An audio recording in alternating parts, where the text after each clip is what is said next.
পর্যন্ত আপনি নামাজ পড়তে আছেন, 40 বছর আপনি বিড়িও খেতে আছেন, 40 বছর আপনি খৈনি খেতে আছেন, 40 বছর ধরে আপনি নেশাদ্রব্য পান করতে আছেন। রাসূল সাল্লাল্লাহু আলাইহি ওয়াসাল্লাম বলছে, সালাত আদায় করা যেমন একটি ইবাদত, নেশাদ্রব্য ত্যাগ করাটা হচ্ছে ইবাদত। আপনি সালাত আদায় করলেন কিন্তু আপনি নেশাদ্রব্য ছাড়তে পারলেন না, মানে আপনার ইবাদত হয়নি। ইবাদত মানে হচ্ছে আল্লাহর আদেশ মেনে নিতে হবে, নিষেধ ছেড়ে দিতে হবে। আপনি আল্লাহর আদেশ মানলেন, নিষেধ ছাড়তে পারলেন না, তাহলে ইবাদত হলো না। নিষেধ মানতে হবে, নিষেধ যেগুলি বিধান নিষেধ করেছে সেগুলি আপনাকে ছেড়ে দিতে হবে। পাপের জগতের সবচেয়ে নিকৃষ্ট পাপ হচ্ছে, রাসূল সাল্লাল্লাহু আলাইহি ওয়াসাল্লাম বলেন, পাপের জগতের সবচেয়ে নিকৃষ্ট পাপ হচ্ছে, সবচেয়ে খারাপ পাপ হচ্ছে, সবচেয়ে জঘন্য পাপ হচ্ছে, সবচেয়ে বর্বর একেবারে খারাপ পাপ হচ্ছে সুদ খাওয়া।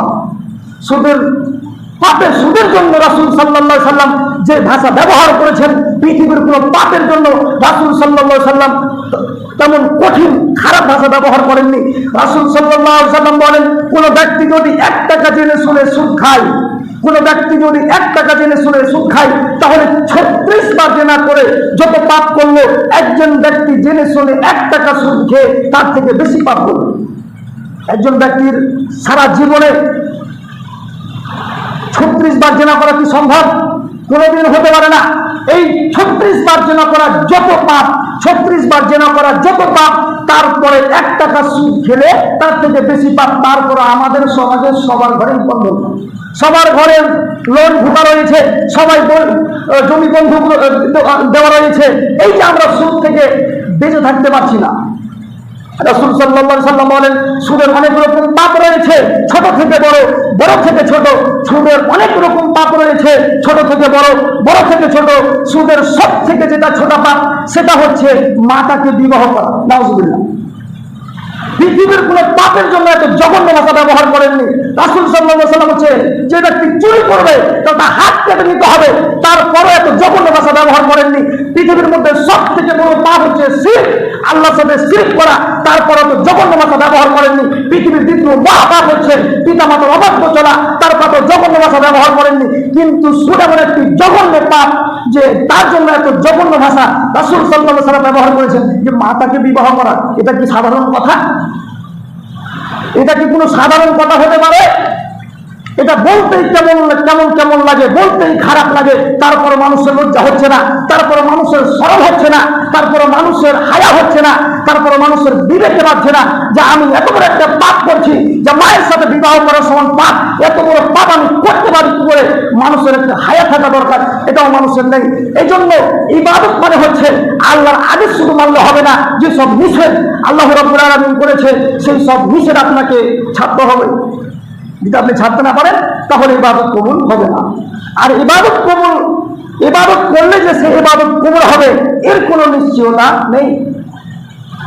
ইবাদত করলে যে সে ইবাদত কবুল হবে এর কোনো নিশ্চয়তা আপনি দেখাতে পারবেন না। একজন নবী ছিলেন, নবী আদম, পৃথিবীর প্রথম মানব নবী আদম। এই আদমের 2টি সন্তান ছিল, একটির নাম হচ্ছে হাবিল, একটির নাম হচ্ছে কাবিল।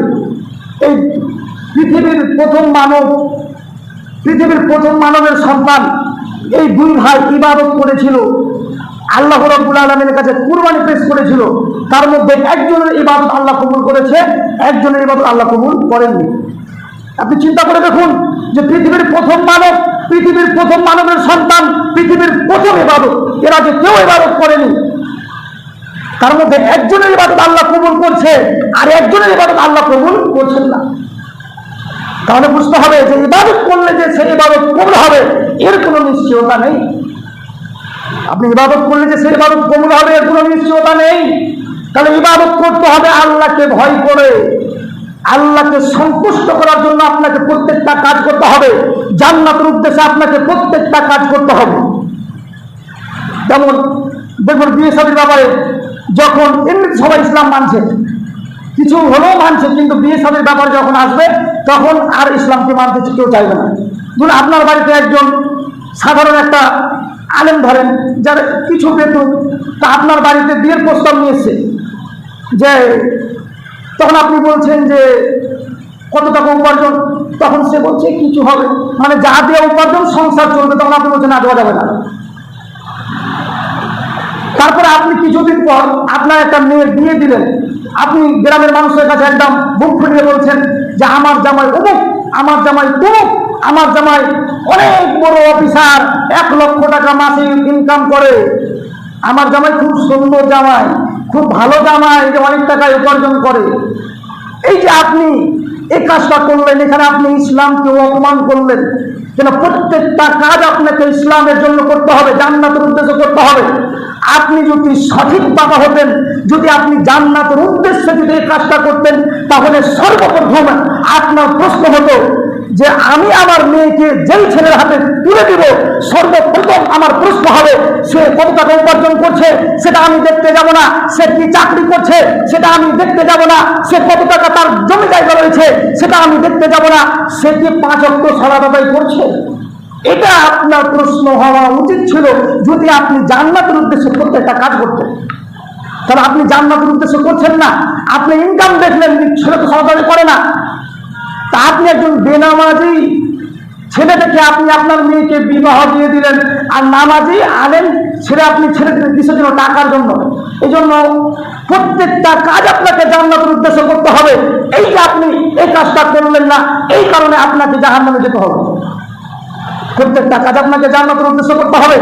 আবু রাদিয়াল্লাহু তাআলা আনহু বলেন, রাসূল সাল্লাল্লাহু আলাইহি ওয়াসাল্লাম বলেছেন, মান ওয়ালাদাহু ওয়ালাদুন ফালিহুসিন ইসমাহু আবাহু। রাসূল সাল্লাল্লাহু আলাইহি ওয়াসাল্লাম বলেছেন, যখন একটা শিশু দুনিয়াতে জন্মগ্রহণ করে তখন পৃথক প্রথম কাজ হচ্ছে তার একটি সুন্দর নাম রাখা, তারপর হচ্ছে তাকে আদব কায়দা শিক্ষা দেওয়া, শিষ্টাচার শিক্ষা দেওয়া। তারপর রাসূল বলেছেন, ফাইদা বালাগা ফালাম ইউযাওয়াজাহু ওয়ালাম ইউবালাগা ফালাম ইউযাওয়াজাহু ফাআসাবা ইসমান ফাইনামা ইসমাল আবিহি। রাসূল সাল্লাল্লাহু আলাইহি ওয়াসাল্লাম বলেছেন, দুনিয়ার মানুষ তোমরা শুনে রাখো, যদি তোমাদের সন্তানের বিবাহের বয়স হয়ে যায়, যদি তোমার ছেলের বিবাহের বয়স হয়ে যায়, যদি তোমার মেয়ের বিবাহের বয়স হয়ে যায়, তাহলে পৃথিবীর মানুষ তোমরা কি করো? তোমাদের সন্তানের বিবাহ দিয়ে দাও। আর যদি আপনার সন্তানের বিবাহের বয়স হয়ে যায়, আপনি যদি আপনার সন্তানের বিবাহ না দেন, সেই অবস্থায় যদি আপনার ছেলে চুরি, সেই অবস্থায় যদি আপনার ছেলে জেনা করে, সেই অবস্থায় যদি আপনার মেয়ে অন্য ছেলের সাথে কথা বলে, সে অবস্থায় যদি আপনার মেয়ে অন্য ছেলের সাথে পালিয়ে যায়, তাহলে এই অবস্থায় যত পাপ করবে আপনার ছেলে, আপনার মেয়ে, সমস্ত পাপ তার বাপে হবে। তাহলে যেই সন্তান আপনি আজকে বিবাহ দেন, কালকে আপনার সন্তান আপনার কথা শুনবে না, ওই থেকে যেই সন্তান আপনার দাম দিবে না দুনিয়াতে, সেই সন্তানের পাপ আপনি নিজের ঘাড়ে নেবেন কেন? বলছিলাম প্রত্যেকটা কাজ আপনাকে জান্নাতের উদ্দেশ্য করতে হবে। সন্তানের বিবাহ দিতে হবে, এর মাধ্যমে আপনাকে জান্নাত খুঁজতে হবে। প্রত্যেকটা কাজ যদি আপনি জান্নাতের উদ্দেশ্য না করেন, তাহলে জান্নাতে কে যাবে? জান্নাতে যেতে হলে আপনাকে আল্লাহর আদেশ, প্রত্যেকটা আদেশ আল্লাহ মানতে হবে। যদি আপনি না মানেন তাহলে জান্নাতে যাবেন না। ইবাদত করলে সে ইবাদত কবুল হবে না। যেমন একজন সাহাবী এসে আল্লাহ নবীকে বলেন, আল্লাহ নবী, আমি যে ভালো মানুষ, আপনি তো খুব মুরব্বী, আপনি তো 5 ওয়াক্ত সালাত আদায় করেন, আমি মানুষকে বলেন যে আমি খুব ভালো, আমি খুব ইমানদার পরহেজগার মানুষ, তা আপনি নিজেকে ভালো বলছেন যে আমি ভালো, আমি একদম ইমানদার, আমি পরহেজগার, আপনি নিজেকে বলছেন, তো আপনি কি করে বুঝবেন যে আমি ভালো? আপনি কি করে বুঝবেন যে আমি ভালো মানুষ? একজন সাহাবী এসে আল্লাহ নবীকে বলছে, আল্লাহ নবী, আমি যে ভালো মানুষ তা আমি কি করে বুঝবো? তখন রাসূল সাল্লাল্লাহু আলাইহি ওয়াসাল্লাম বলেন, যদি তোমার প্রতিবেশী তোমাকে বলে তুমি ভালো, তাহলে তুমি হবে ভালো। আর যদি তোমার প্রতিবেশী তোমাকে খারাপ বলে, তাহলে তুমি হবে খারাপ। তাহলে প্রতিবেশীর কাছে ভালো হতে হবে। প্রতিবেশীর কাছে যদি আপনি ভালো না হন, তাহলে আপনি ভালো হবেন না। এখানে একটি গল্প মনে পড়ে হলো, একটি গল্প বলি। একজন ফেরেশতা একজন ব্যক্তিকে বলছে যে তুমি আমার কাছে যা চাইবে আমি তোমাকে তাই দেব, শর্ত হচ্ছে তোমার প্রতিবেশীকে ডাবল দেব। তখন সেই ব্যক্তি বলল যে আমার একটা সুন্দর দামি ঘড়ি চাই। ফেরেশতাকে একটি সুন্দর দামি একটি ঘড়ি দিল, তার প্রতিবেশীকে 2টি ঘড়ি দিল। তারপরে সেই ব্যক্তি বলছে যে আমার একটি সুন্দর গাড়ি চাই, তাকে একটি সুন্দর গাড়ি দিল, তার প্রতিবেশীকে 2টি দেওয়া হলো।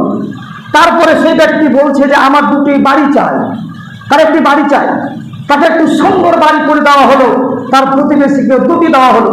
তারপরে সেই ব্যক্তি বলছে যে আমার একটি চোখ অন্ধ করে দাও, আপনি এই গল্প থেকে কি বুঝলেন? ফেরেশতা তাকে বলেছিল যে তোমাকে যা দেওয়া হবে তোমার প্রতিবেশীকে ডবল দেওয়া হবে। তাকে একটি গাড়ি দেওয়া হলো, তার প্রতিবেশীকে দুটি দেওয়া হলো। তাকে একটি ঘড়ি দেওয়া হলো, তার প্রতিবেশীকে দুটি দেওয়া হলো। তাকে একটি বাড়ি দেওয়া হলো, তার প্রতিবেশীকে দুটি দেওয়া হলো।